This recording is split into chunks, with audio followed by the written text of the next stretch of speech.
Good evening, ladies and gentlemen.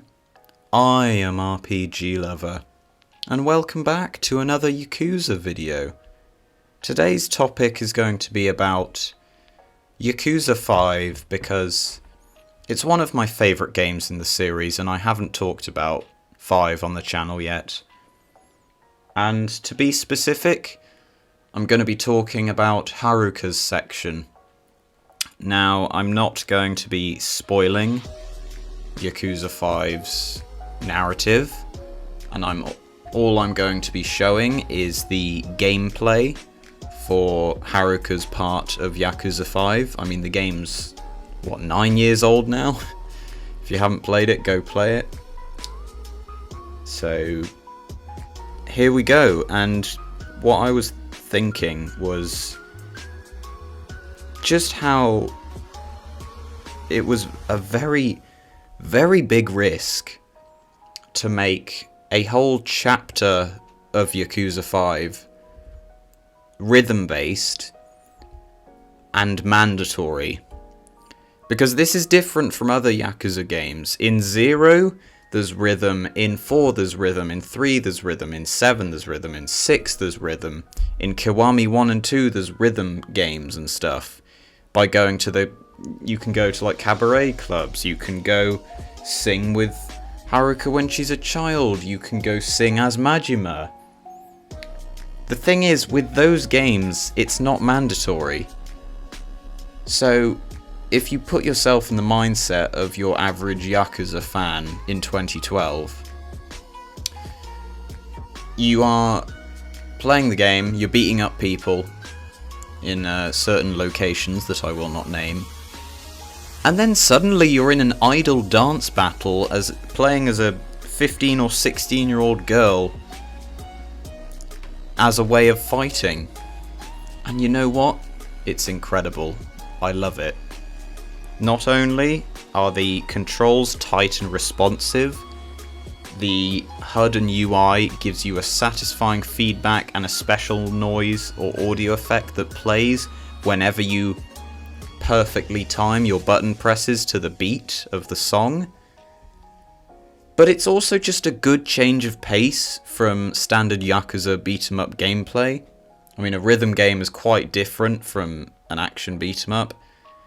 It essentially makes it so you can't really cheese a rhythm game. It's quite difficult, because in Yakuza, in all of them besides 7 really, because 7's a turn-based role-playing game, but in all the previous ones, you could just eat Staminans and Staminan X's and Taurinas and just completely cheese the boss fight, which is kind of what I did in certain bosses, because they were very annoying. Lao Kalong.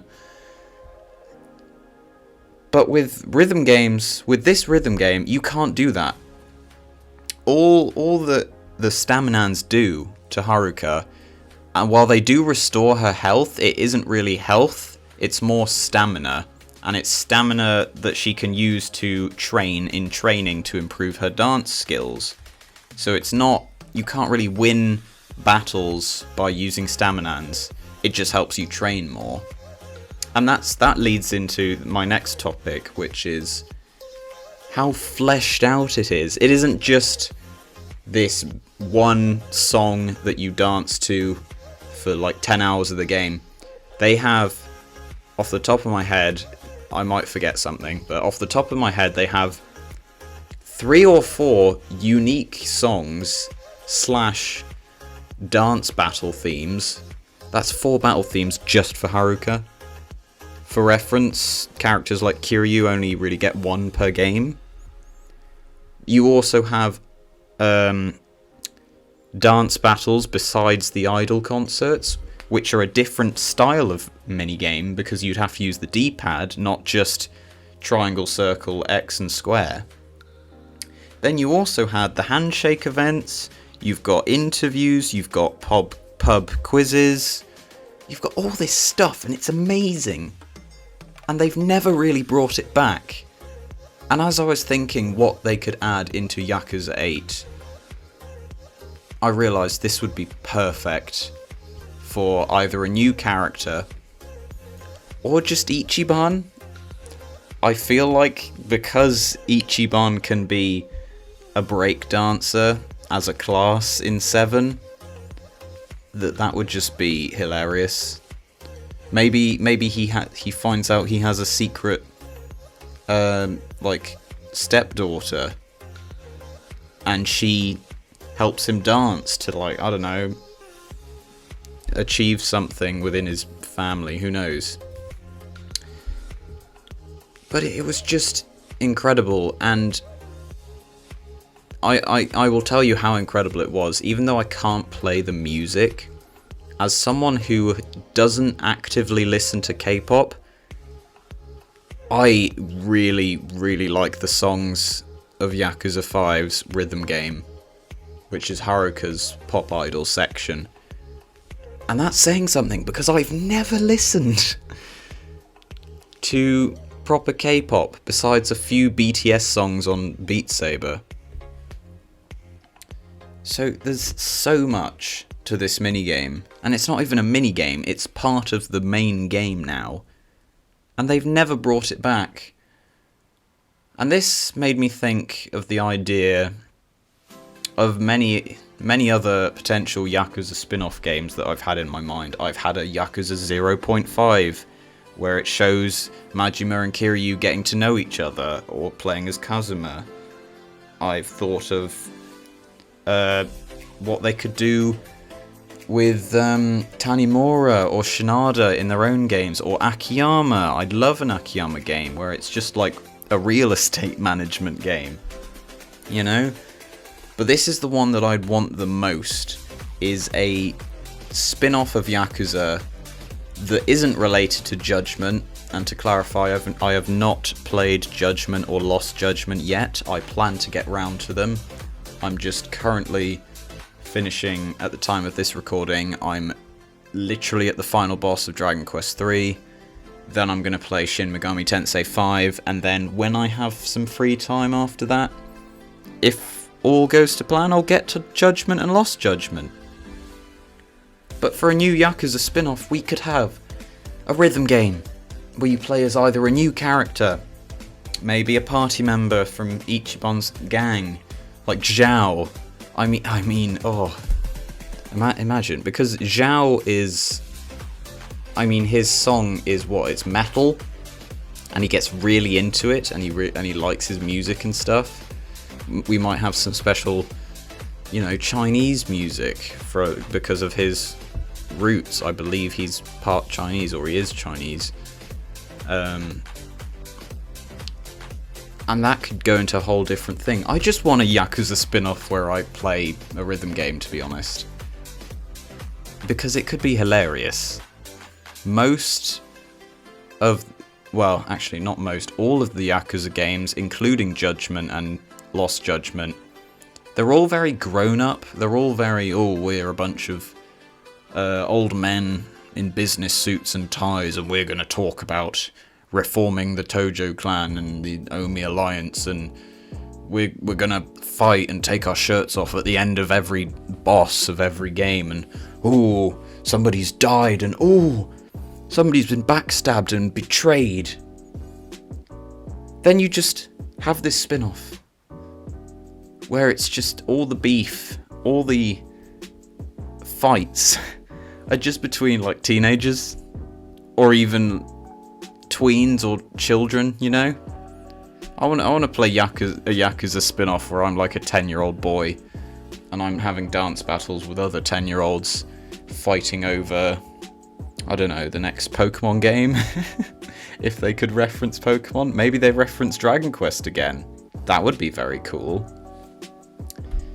Yeah, like the final boss could be like Yuji Horii himself, the creator of Dragon Quest, and they have a dance battle together, and in this game, Yuji Horii is suddenly, secretly, this amazing breakdancer. Don't you think that would be incredible?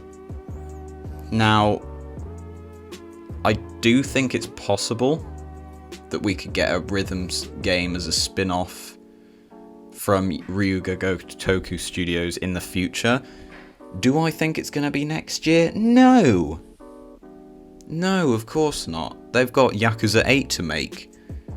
And then they've got another Judgment sequel to make, I assume. Maybe a prequel.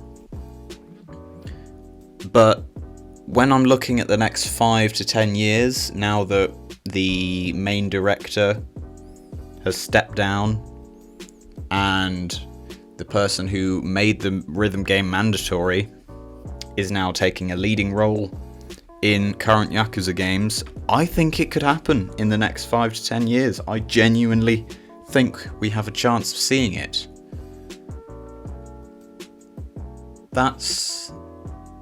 It's just... Yakuza is such an interesting series to me, because now that Kiryu's saga is over, I do think the series could really go anywhere and the fans would follow. Because, I mean, if they can make one of the best modern RPGs in the last decade as Yakuza 7 on their first attempt at making a turn-based role-playing game, then imagine what they could do with a rhythm game. Imagine. They've already tested the waters with 5. Why not make a full-fledged game? If you have played all Yakuza games and Judgment games, I'm pretty sure those fans would also play a rhythm game. I mean, we just eat up anything that the studio makes, really. Now, would it sell well? And would it be a worth the time and effort? I'm not sure about that one. This is just a very personal wish that I'd like to see the studio make. I want to see, next gen models and textures for a rhythm game. I want to see bright pinks and purples and yellows and a nice colour scheme. I want to see a beautiful voice acting. Obviously, I don't expect any of this. I'm already incredibly grateful for the 8 Yakuza mainline games that we've been able to play. But to just think and imagine what could be made in the series' future is it's really interesting. There's not really a series like Yakuza. I can't make the same statement for Dragon Quest. There's plenty of series like Dragon Quest. You got Final Fantasy, you got Persona, you got Shin Megami Tensei, you got Fire Emblem, you got Pokemon, you got Bravely Default, you got all these series. Yakuza, there's really not a series like it. It is a special beast of its own, which is why I find it fascinating to discuss the future of the series. That's why I've discussed it so much on this channel. I do plan to discuss games that aren't captured from my PS4. It just depends on how often I go home, because at home that's where my Switch footage is, and I can't upload it here. So maybe around Christmas time you can expect more Nintendo videos. But for now, I just want to hear your thoughts about Yakuza and its future, and what kind of spin-offs would you like from the series? Let me know your biggest thoughts, wishes, and predictions for what the series could make in terms of spin-offs. I'm not talking mainline. If you want to talk about mainline, you can talk about it in the comments. I probably won't respond to mainline discussions, because this is more about if Yakuza got massively popular and became as popular as Sonic the Hedgehog, for example, then it would be guaranteed to get more spin-offs. And I just wanted to imagine what that would be like for a second. So yeah, let me know in the comments below what you think about spin-offs in Yakuza and their potential. And yeah, I hope you've learnt something new in this video. At least one thing. Thanks for